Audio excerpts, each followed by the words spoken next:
रिया भक्ति पवित्र कहानियाँ।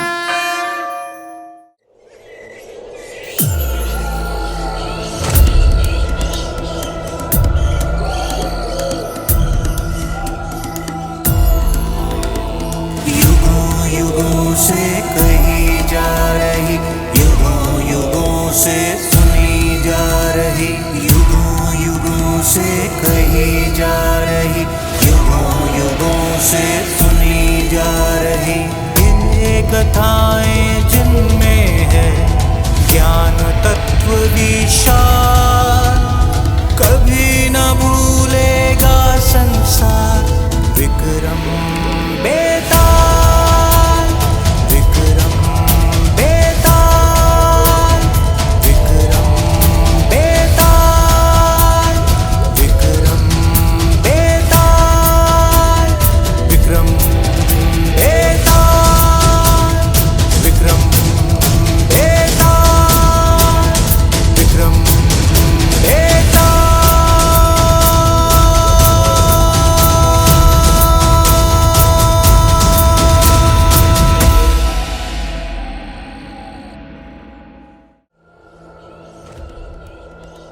दोस्तों, विक्रम बेताल की कहानियां प्रेरणादायक और नेतृत्व क्षमता को बढ़ाने वाली कहानियां हैं।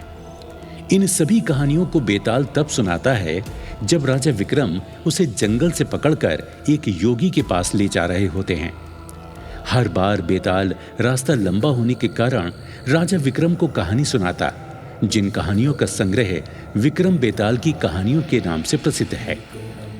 कहानी सुनाने से पहले बेताल राजा के सामने एक शर्त भी रखता था कि अगर कहानी खत्म होने के बाद उसने मुंह से आवाज निकाली तो वो वापस उड़कर पेड़ से लटक जाएगा। जब भी बेताल कहानी सुनाकर खत्म करता तो एक सवाल पूछता और कहता कि राजन, अगर तुमने जवाब पता होने पर भी नहीं दिया तो मैं तुम्हारा सिर तोड़ दूंगा। इस वजह से राजा को मजबूर होकर जवाब देना पड़ता और पहली शर्त के अनुसार राजा के बोलते ही बेताल वापस जाकर पेड़ से उल्टा लटक जाता था। ऐसा होते होते बेताल ने कई कहानियां सुनाई, लेकिन ये सभी कहानियां शिक्षाप्रद और प्रेरणादायक कहानियां हैं। तो आइए सुनते हैं राजा विक्रमादित्य की बुद्धिमानी, होशियारी और चतुराई पर आधारित बेताल की ये प्रसिद्ध कहानियां। राजा विक्रमादित्य जब बेताल को लेकर योगी के पास जा रहे थे तो बेताल ने उन्हें यह किस्सा सुनाना शुरू किया।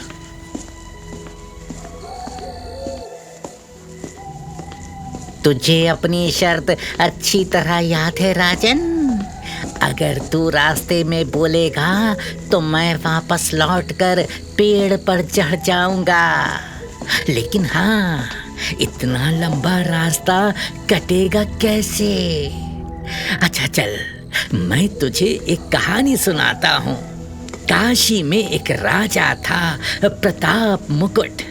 उसका एक बेटा था, वीर मुकुट। एक बार वो अपने मित्र के साथ घूम रहा था, तब उसने एक राजकुमारी को देखा, सुंदर राजकुमारी। राजकुमारी ने भी उसे देखा और उस पर मोहित हो गई। वहां से जाने से पहले राजकुमारी ने अपनी जोड़े में से एक कमल का फूल निकाला और उसे कान में लगाया, दांत से कुतरा, पैर के नीचे दबाया और फिर छाती से लगाकर अपनी सखियों के साथ चली गई। ये देख राजकुमार ने निराश होकर अपने मित्र से कहा, मित्र, मैं इस राजकुमारी के बिना नहीं रह सकता, पर यह तो चली गई बिना कुछ बताए।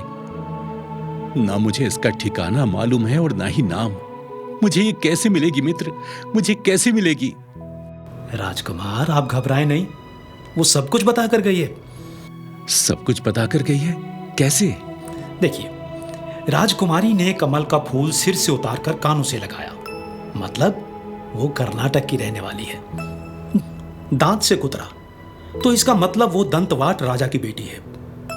पांव से दबाने का अर्थ था कि उसका नाम पद्मावती है।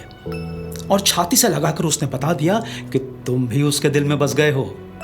अरे वाह, तुम तो बहुत बुद्धिमान हो मित्र। तो तुम्हारे कहने का अर्थ यह है कि अब हमें उसकी तलाश में कर्नाटक जाना होगा। हाँ हाँ, उसकी तलाश में हम कर्नाटक ही चलेंगे। चलेंगे नहीं मित्र, चल रहे हैं अभी इसी समय। इसी समय?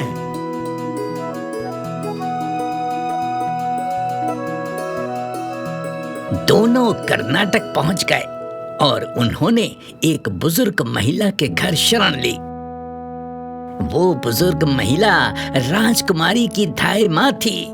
वो पद्मावती के साथ रहती थी, लेकिन अब बुजुर्ग होने के कारण अकेली अपने घर में रहती है। राजकुमार ये जानकर बहुत खुश हुआ। उसने उस बुजुर्ग महिला के माध्यम से राजकुमारी के पास ये संदेश भिजवाया कि वो उसी तालाब पर अंधेरे में उससे आकर मिले। राजकुमारी ने हाथ में चंदन लगाकर बुजुर्ग महिला के मुंह पर 10 उंगली छाप दी और उसे वापस भेज दिया। बुजुर्ग महिला ने वापस आकर राजकुमारी को सारी बात बता दी। ये क्या कह रही हो तुम? उसने मेरी बात का जवाब नहीं दिया, बल्कि तुम्हारे गाल पर उंगलियों के ये निशान बना दिए। इसका क्या मतलब हो सकता है मित्र? राजकुमार, आप घबराएं नहीं। राजकुमारी की बातों को समझने का प्रयास करें। उसने 10 उंगलियां सफेद चंदन से मारी। इसका मतलब साफ है कि अभी 10 रोज चांदनी के हैं। उनके बीतने पर ही मैं अंधेरी रात में मिलूंगी। ओह, ये बात है तो ठीक है। अब मैं 10 दिन बाद स्वयं राजकुमारी के पास जाऊंगा और उससे जाकर अपने दिल का सारा हाल बताऊंगा। हाँ, ये ठीक रहेगा। ये संकेतों की भाषा अब समाप्त होने का समय आ गया है। अब समय आ गया है तुम दोनों के मिलन का। मैं तुम्हारे लिए प्रार्थना करूंगा कि तुम उसके साथ खुश रहो।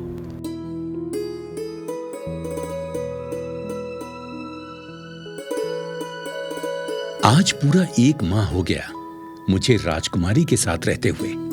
उसने मुझे महल में छुपा कर रखा है। किसी को पता नहीं कि मैं यहां हूं। लेकिन मेरा मित्र, उसकी बड़ी चिंता हो रही है। उसका क्या हुआ होगा? मुझे आज उससे मिलने जाना ही होगा। क्या सोच रहे हैं आप? कुछ चिंतित नजर आ रहे हैं। हाँ राजकुमारी, मैं अपने दोस्त के बारे में सोच रहा हूं। वो मेरा बड़ा प्यारा दोस्त है, बड़ा चतुर और बुद्धिमान है।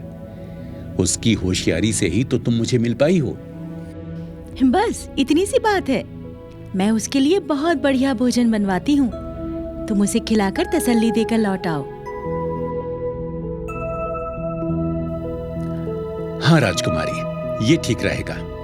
मैं अभी चला जाता हूँ।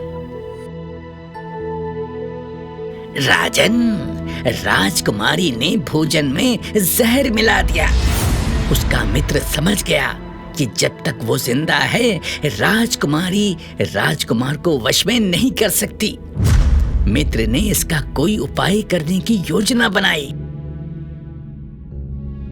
मित्र, जो स्त्री मेरे मित्र को जहर देकर मारना चाहती है, ऐसी स्त्री से तो भगवान बचाए। अब मैं उसके पास नहीं जाऊंगा, कदापि नहीं जाऊंगा। नहीं नहीं, तुम ऐसा नहीं करोगे। वो हमेशा के लिए तुम्हें अपनाना चाहती है। तुम्हारे और अपने बीच किसी को नहीं आने देना चाहती, इसीलिए उसने ऐसा किया है। अब हमें ऐसा उपाय करना चाहिए जिससे हम उसे अपने साथ ले जाएं। मैं तुम्हें एक रास्ता बताता हूं। आज रात जब तुम वहां जाओ, राजकुमारी जब सो जाए तो उसकी पीठ पर त्रिशूल का निशान बनाकर उसके सारे गहने उतार लेना। तो इससे क्या होगा मित्र? जो मैं कहता हूं वो सुनो। जो गहने उतारो उसे एक सुनार के पास लेकर जाना। सुनार तुम्हें कोतवाल के पास लेकर जाएगा। कोतवाल जब तुमसे पूछे कि तुम्हारे पास ये गहने कहां से आए, तो तुम उसे मेरा पता बता देना। कहना कि ये गहने मुझे एक योगी ने दिए हैं।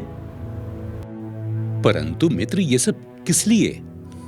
मित्र, जैसा मैं कहता हूं वैसा करो। ठीक है मित्र, राजकुमारी हमेशा के लिए मेरी होगी या नहीं होगी, ये मैं तुम पर छोड़ता हूं। तुमने जैसा कहा है मैं वैसा ही करूंगा।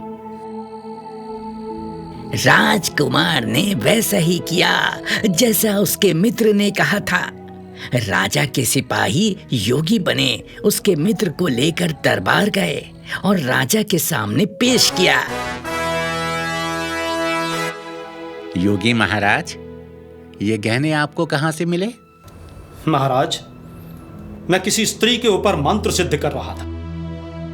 मैंने उसके गहने उतार लिए और उसकी पीठ पर त्रिशूल का निशान भी बना दिया, लेकिन तभी वो स्त्री भाग गई। किंतु ऐसा त्रिशूल का निशान तो पद्मावती की पीठ पर भी है, तो क्या पद्मावती? नहीं नहीं महाराज, ऐसी स्त्री समाज के लिए ठीक नहीं होती। मेरी आपसे भी विनती है कि अगर आप ऐसी स्त्री को देखें तो उसे देश निकाला दे दें। मैं आपको विश्वास दिलाता हूं कि आपका राज्य हमेशा सुरक्षित रहेगा। राजा ने पद्मावती को डोली में बैठाकर जंगल में छुड़वा दिया। राजकुमार और उसका मित्र राजकुमारी को लेकर अपने नगर में आ गए और आनंद से रहने लगे। अब ये बताओ राजन कि पाप किसको लगा है? बोलो, जवाब दो राजन। अगर मेरे सवाल का जवाब जानते हुए भी नहीं दोगे तो तुम्हारा सिर धड़ से अलग हो जाएगा। बेताल, पाप तो राजा को लगा है। राजकुमार के मित्र ने अपना काम किया, कोतवाल ने अपना कर्तव्य निभाया, राजकुमार ने अपना मनोरथ सिद्ध किया, किंतु राजा ने पाप किया जो बिना विचारे अपनी बेटी को देश निकाला दे दिया।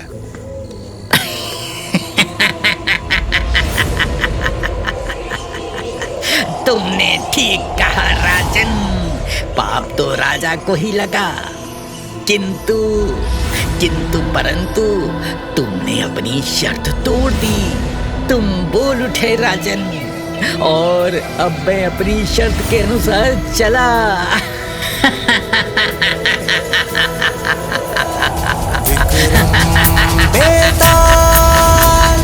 विक्रम बेताल, विक्रम बेताल, विक्रम बेताल।